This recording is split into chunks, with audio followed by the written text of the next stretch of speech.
Veuillez vous asseoir.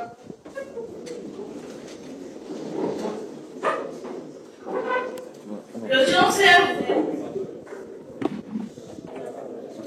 Audience publique du 23 mars 2025. Le deuxième dossier inscrit au rôle oppose la partie de Mondorès, Madame Amina, à la partie de Mondorès, le laboratoire et le médecin d'analyse, représentant de l'accusation médicale. Nous invitons la demanderesse à la barre.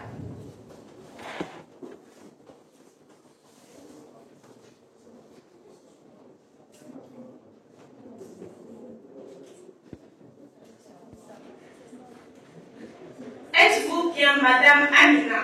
Vous avez porté plainte contre le médecin et le laboratoire d'analyse pour faute contractuelle à l'occasion de recherche d'anticorps de l'alvéole. Vous confirmez devant ce tribunal que vous avez consulté le médecin ici présent? Oui, madame.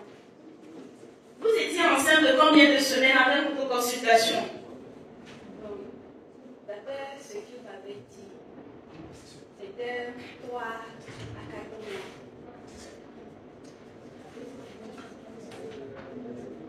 Vous avez consulté votre médecin concernant quelle maladie? Bon, moi, je ne connais pas le nom de la maladie.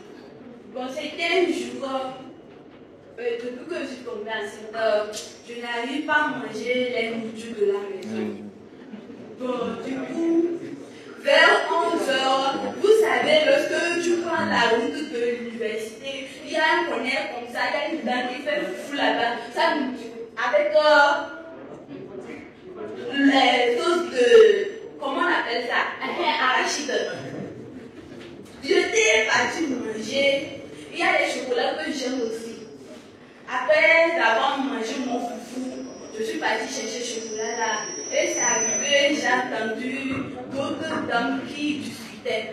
Bon, comme moi j'aime tout écouter les guerres, je me suis approchée de cette dame pour mieux écouter.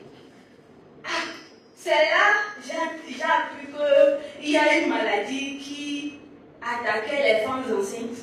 Et à la fin, les femmes enceintes accouchaient des enfants handicapés et autres. Quand j'ai appris ça, mon cœur a sauté. J'ai failli piquer crise. Et je me suis dépêchée. Je n'ai même pas fini de prendre mon chocolat là. Je me suis dépêchée à l'hôpital. Je suis partie voir mon médecin. Le voici. Pour expliquer ce que j'avais appris comme information. Et il a confirmé que oui, c'était vrai. Il a fait des analyses, tout allait bien. Il m'a rassuré que je n'ai pas de maladie, qu'il n'y avait rien. Et mes chocolats que j'avais payés là, je l'ai donné ça à guise de remerciement. Puisque j'ai souffert après mon mariage pour tomber gosse. J'ai circulé partout. Et Dieu m'a béni avec la grossesse là. Je ne pouvais pas jouer avec ça. Mais, à ma grande surprise, au moment où j'allais accoucher,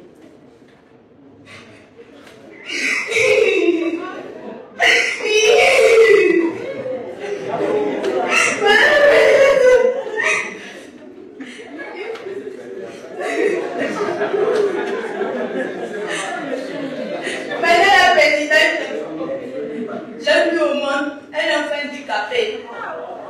Un enfant handicapé, ce que je ne voulais pas. Alors que la loi avait autorisé que toute personne, toute femme enceinte atteinte de cette maladie pouvait se faire avorter. Je ne voulais pas d'un enfant handicapé. Mais ça ne veut pas dire que je dis que les personnes handicapées ne sont pas de bonnes personnes. Mais pour prendre soin d'un enfant handicapé, madame la présidente, il faut de l'argent, le temps, ce que j'aime pas. Ce que j'aime pas, je ne peux pas. Et aujourd'hui, vous voyez le docteur ici, il m'a rendue malheureuse. Aujourd'hui, je suis devenue la peste. Je ne sais même pas quoi dire de la famille. Mon mari même ne me regarde plus comme avant. Ma belle famille, me fait que m'insulter, que j'ai apporté la malédiction dans la famille. Madame la présidente, je suis dépassée. Et c'est pourquoi je suis venue ici pour régler le problème. Nous invitons le défendeur là-bas. C'est pas grave, ça va, t'inquiète, ça va là. Le mien il est chaud. Là, tu peux me donner ça. Non, tu peux prendre, genre, le truc là. Tu peux prendre ça. Là, il faut m'amener ça, s'il te plaît. Il faut m'amener ça. Est-il vrai que vous avez consulté Madame Amina, ici présente, sur son état de santé? En effet, votre honneur.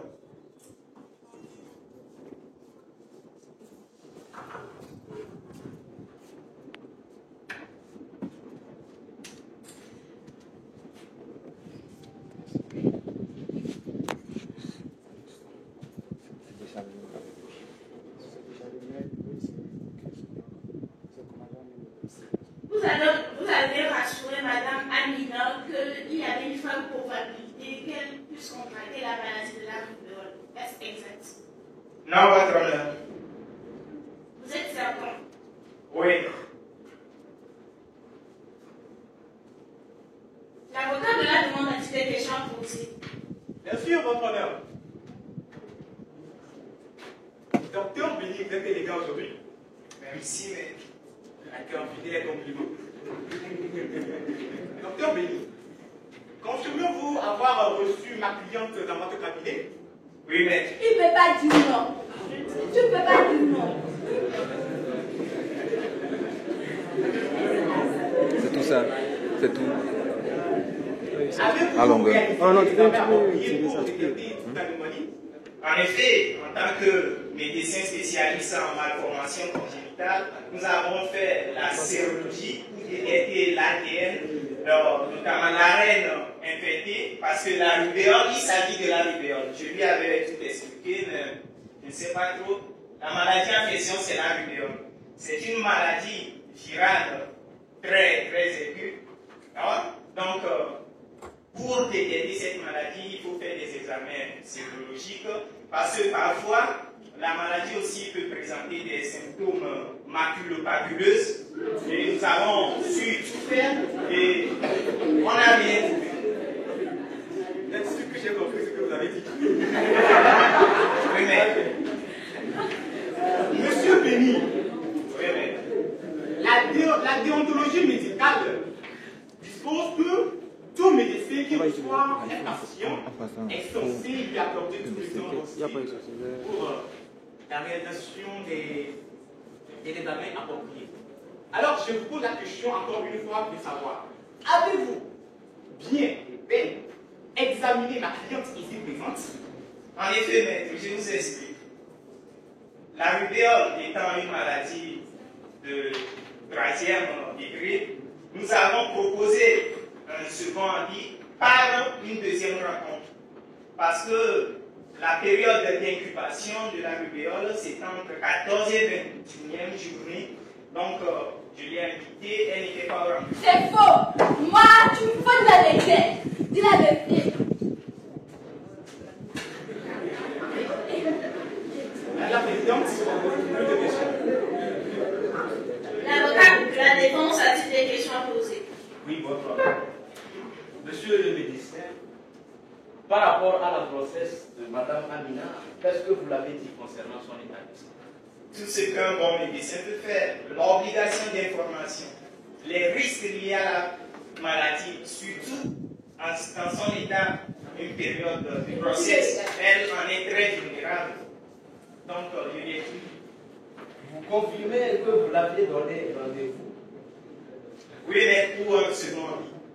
Elle est revenue pour la deuxième rencontre. Elle n'était pas au C'est faux. C'est faux. Madame Amina, Monsieur le médecin, est-ce que vous l'avez exposé des risques liés à la maladie concernant une femme enceinte?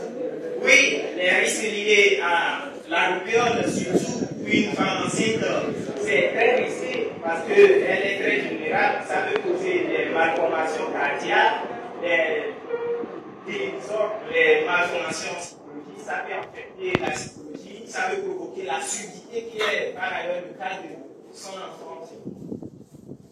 Votre honneur, Monsieur le ministre, étant donné que vous êtes le médecin de Mme Amina, est-ce que vous avez jugé bon de lui rappeler qu'elle avait manqué un rendez-vous?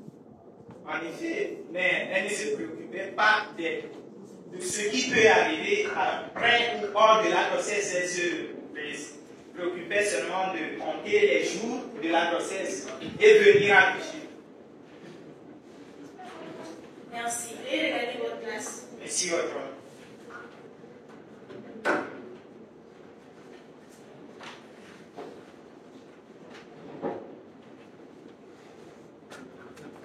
Au moment du plaidoirie, Nous invitons l'avocat de la demande pour que ça soit bien. Au moment du plaidoirie. Merci, votre honneur. Avant de commencer, avant de dire ce que j'ai à dire, permettez-moi de rappeler ceci. Le médecin a dit que ma cliente ici présente ne s'inquiétait même pas de son état de santé. Comment elle peut ne pas s'inquiéter de son état de santé? Mesdames et messieurs, aujourd'hui, Madame la Présidente, chers ascenseurs, aujourd'hui je prends la parole devant vous pour défendre une cause d'une importance capitale. Oui, une cause qui touche même l'essence du droit, à la responsabilité et à la justice.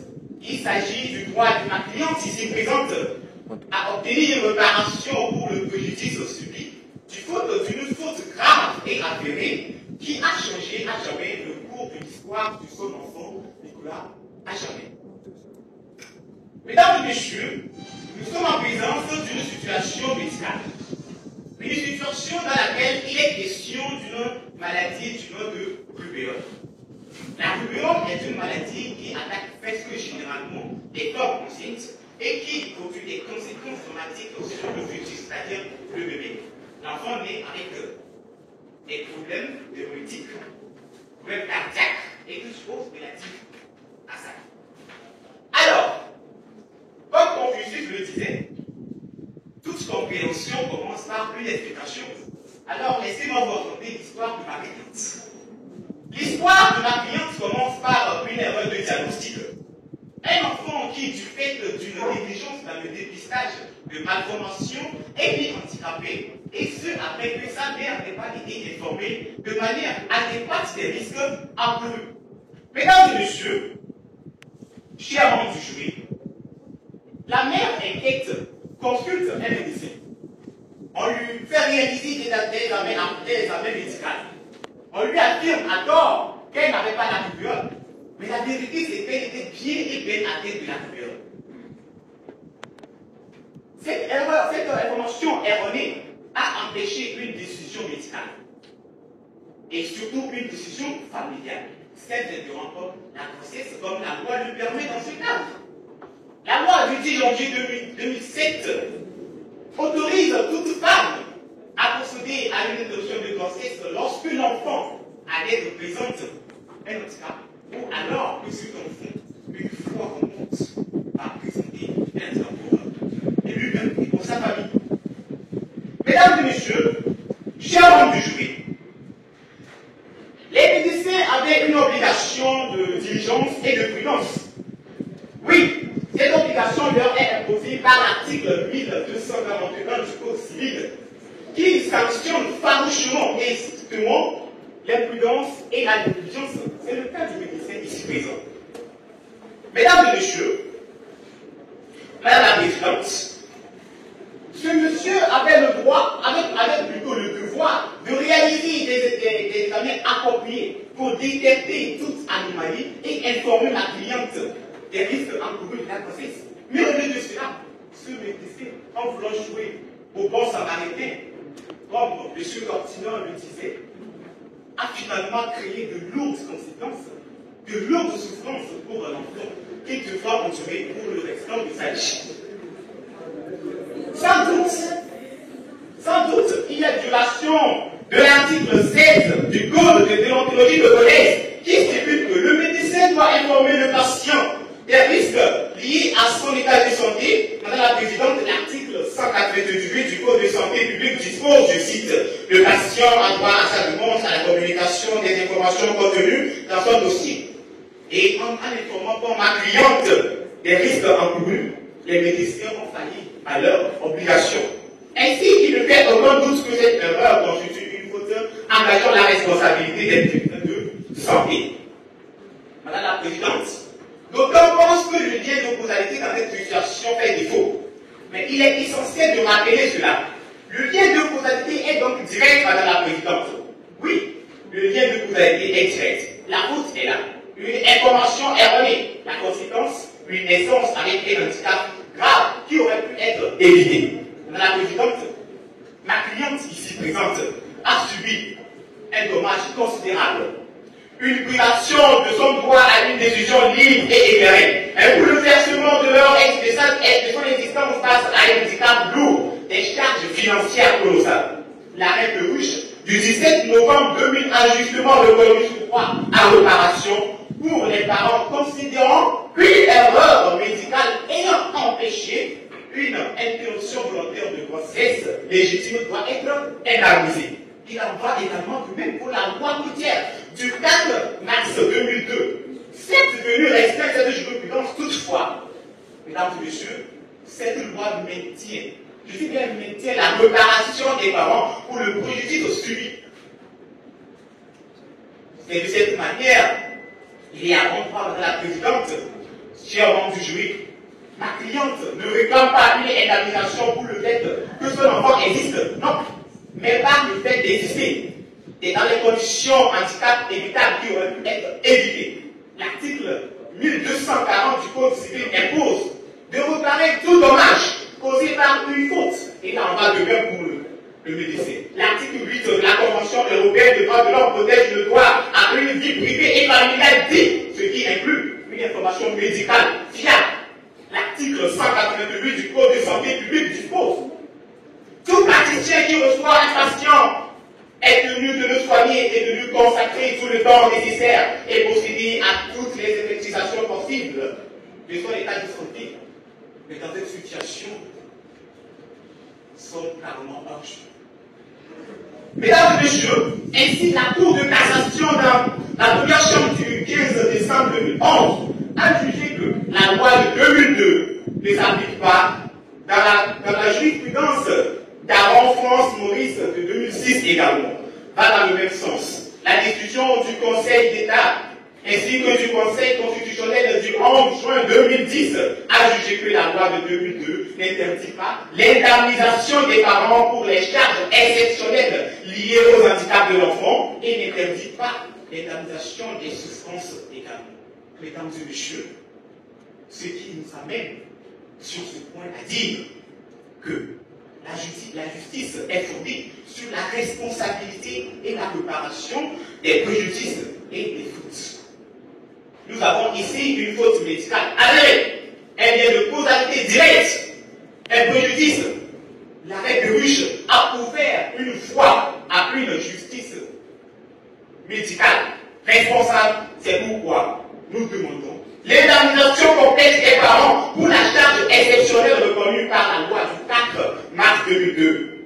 Aussi que les professionnels de santé, surtout ceux médecins ici présents, jouant au bon samaritain, assument sa responsabilité et de son erreur. Mesdames et messieurs, il est à bon droit de juger et de dire le mot. Je vous remercie.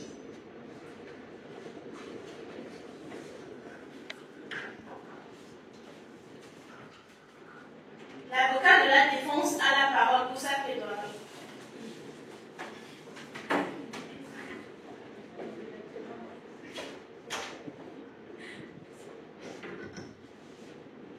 Votre honneur, il n'y a pas d'état de droit si le dernier mot ne revient pas à la justice.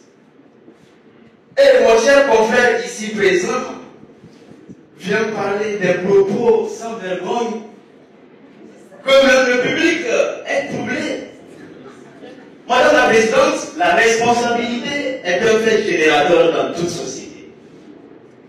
Eh bien, je voudrais qu'il arrête s'attarder sur la définition donnée à la responsabilité par l'article 1382. Mais hélas, il s'est enfui. Parce qu'il ne peut pas s'aventurer sur un terrain qu'il ne peut pas combattre. Madame la Présidente, pour qu'on puisse prévenir la responsabilité, il faut la démonstration de 3 éléments impératifs. Il faut une faute, il faut un préjudice et il faut le lien de causalité. Mais j'ai l'impression que mon confrère a dû peut-être rater son parcours de droit. Qui sait? Tout probablement dans l'espèce, lors de la consultation de la grossesse contre la maladie de la rubéole, mon client avait établi le rapport faisant foi de son immunité, certes. Mais après ce diagnostic, mon client l'avait informé de revenir pour une deuxième rencontre. Madame la Présidente, elle ne s'est pas présentée. Madame la Présidente, mon client s'est basé sur la faute. Est-ce la faute est-elle grave ou est-elle une faute lourde? Une faute lourde nécessite la réparation, tandis qu'une faute simple ne nécessite pas la réparation, tant qu'il ne compromet pas la santé de cette dame. Madame Peruche ne peut pas se prévaloir du fait qu'elle ait donné naissance à un enfant handicapé en rejetant le tort sur mon client. Par contre, je crois que la partie demanderesse a oublié que le médecin a une obligation de moyens et non une obligation de résultat. Madame la Présidente, cette dame ici présente ne peut pas obtenir la réparation puisqu'elle s'est abstenue pour le deuxième diagnostic. Mais ce n'est pas en médecine. Comme on le dit souvent, en médecine, la maladie de la rubéole est une maladie bénigne. Je dis bien une maladie bénigne. Peut-être que le public croira que la maladie de la rubéole est une maladie de bénédiction. Non, bénigne. Madame la Présidente, cela signifie qu'elle peut surgir à tout moment entre le 14e et le 21e jour après contact avec l'infirmier. Madame la Présidente, la responsabilité administrative n'ouvre droit qu'à réparation que lorsqu'elle est préjudiciable. Madame la Présidente, la victime ne justifie pas, d'une part, que la faute est commise par mon médecin, et d'autre part, n'établit pas la charge de la preuve du service médical de l'existence d'une faute lourde dans le traitement dont elle a été objet. Madame la Présidente, elle ne bénéficiera d'aucune indemnisation. Madame la Présidente, mon client ici présent n'avait pas la possibilité de rassurer cette dame de l'état de santé de son enfant. Madame la Présidente, une chose est claire, mais paraît pourtant compliquée aux yeux du public. Et cette chose, c'est le lien de causalité. Eh bien, la prétendue faute commise ne donne lieu à indemnisation, écoutez bien, que si elle est la cause directe du préjudice. Or, le préjudice subi n'est pas certain, mon cher confrère, de la part démontrée. Peut-être qu'il a oublié, il se rappellera. Madame la Présidente, les séquelles dont Nicolas Peruche, c'est-à-dire l'enfant, est atteint, est conditionné. Car la mère peut ne pas présenter les traces de la maladie, mais on retrouve sur le nouveau-né des malformations. Eh bien, il ne suffit pas seulement de démontrer que le préjudice existe. Il faut que ce préjudice soit direct. Il a encore oublié ce point. Je crois que d'autres ne comprendront pas. Eh bien, c'est le cas de mon cher confrère qui allègue une demande sans motif, fondée, mais la réalité est tout à fait limpide. Vous savez, le destin de cet enfant était de naître handicapé. Et non pas la faute commise par mon client. L'indemnisation n'aura pas lieu pour l'inexistence du lien de causalité. Madame la Présidente, cette relation de cause à effet est laissée à votre appréciation in concreto, au cas par cas. Peut-être que le public ne comprend pas. Ce sont des profanes. L'appréciation in concreto se fait par Madame la Présidente et non pas mon cher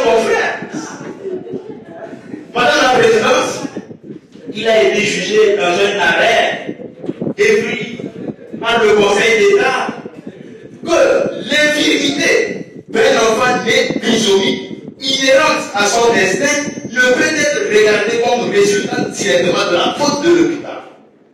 Je l'ai pourtant démontré. Madame la Présidente, pourquoi vouloir interrompre la grossesse sous prétexte que si elle avait su, cela voudrait indirectement dire que la vie d'un enfant infirme ne vaut pas la peine d'être vécue? La question est à vous. Madame la Présidente, c'est paradoxal. C'est paradoxal.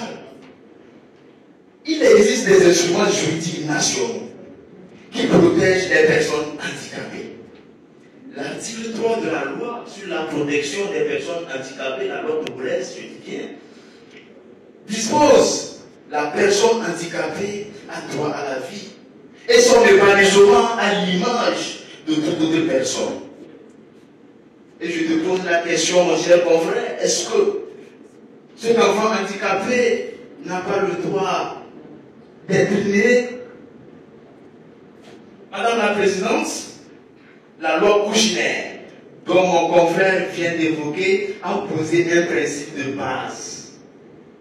Dans un arrêt, Philippe Pono, le premier arrêt dont le Conseil d'État a débouté la dame de sa réparation. Madame la Présidente, la loi Kouchner du 4 mars 2002 a évoqué un principe d'ordre public à ne pas déroger. Nul ne peut se prévaloir du seul fait de la naissance d'un enfant handicapé pour réclamer une indemnisation. C'est comme si vous êtes en train de réclamer l'indemnisation à cause de l'handicap de cet enfant. Cet enfant n'a pas choisi d'être né handicapé.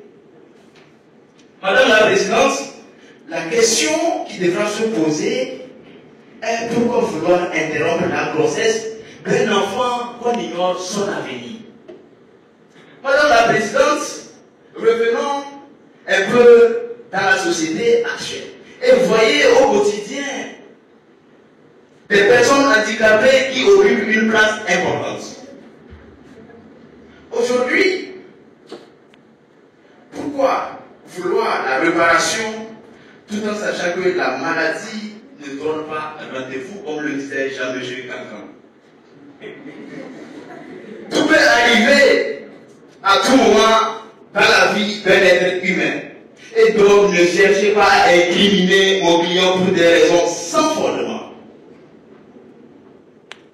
Madame la Présidente, l'article 33 de la loi togolaise sur la protection des personnes handicapées dispose: les personnes handicapées ont droit à la protection sociale et à la jouissance de ce droit sans discrimination fondée sur le handicap. Et bien, si je n'interprète pas cette disposition, mon cher confrère ne peut pas comprendre. Sans discrimination fondée sur le handicap. Pourtant, c'est ce que Madame Amina est en train de faire.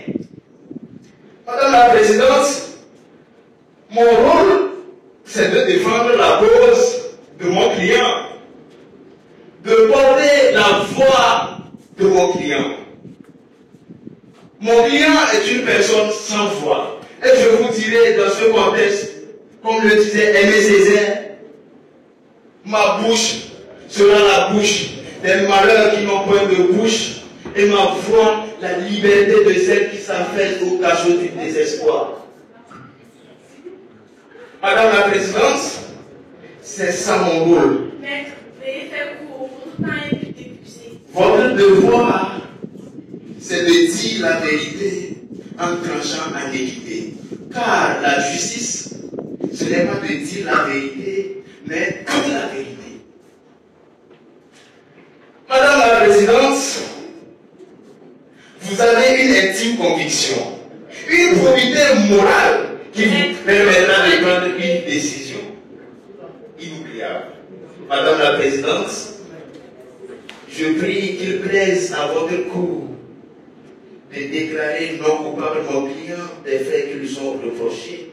Ainsi sera justice. Au nom du peuple togolais que vous rendez, mon client a soif de la justice, ce peuple a soif de la justice. Je vous remercie. Merci pour votre assistance. Nous allons prendre quelques instants afin de procéder à la délibération. Veuillez vous lever pour entrer en session.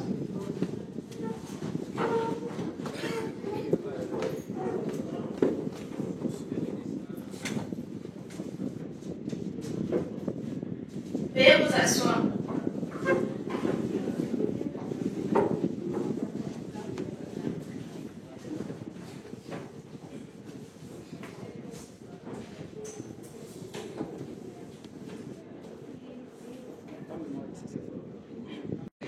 Affaire opposant la demande Madame Amina à la défense, le médecin et le laboratoire d'analyse.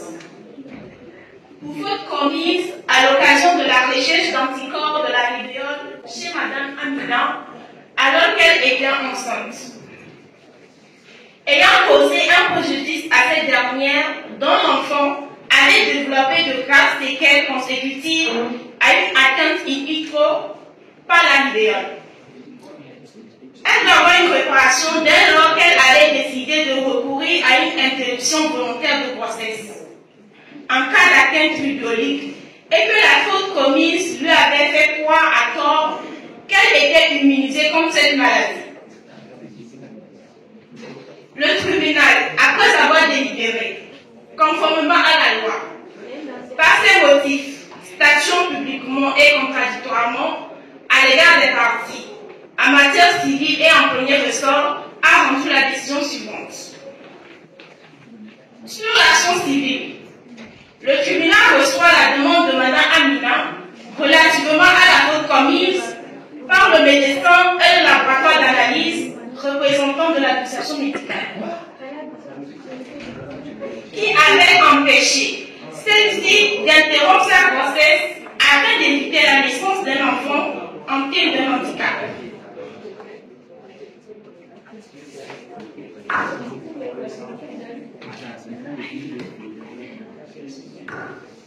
En se fondant sur l'article 188 du Code civil, de l'article 188 du Code de la santé publique togolaise, qui dispose, je cite, tout praticien qui reçoit un patient est tenu de le soigner pour lui offrir ses services conformément aux règles de déontologie de la profession et de la science. Il doit lui consacrer tout le temps nécessaire et procéder à toutes les investigations que nécessite son état de santé. L'article 1240 du nouveau Code civil dispose ainsi: tout fait quelconque de l'homme qui cause à autrui un dommage oblige celui par la faute duquel il est arrivé à le réparer. Le tribunal retient la faute du médecin et du laboratoire comme bien fondée, vu les preuves qui en résultent du fait de la naissance d'un enfant handicapé pour cause de la maladie de la rubéole que portait la mère durant sa grossesse. En conséquence, condamne le médecin et le laboratoire d'analyse représentant de l'administration médicale à 15 millions de francs CFA à des dommages et intérêts au préjudice de Mme Amina.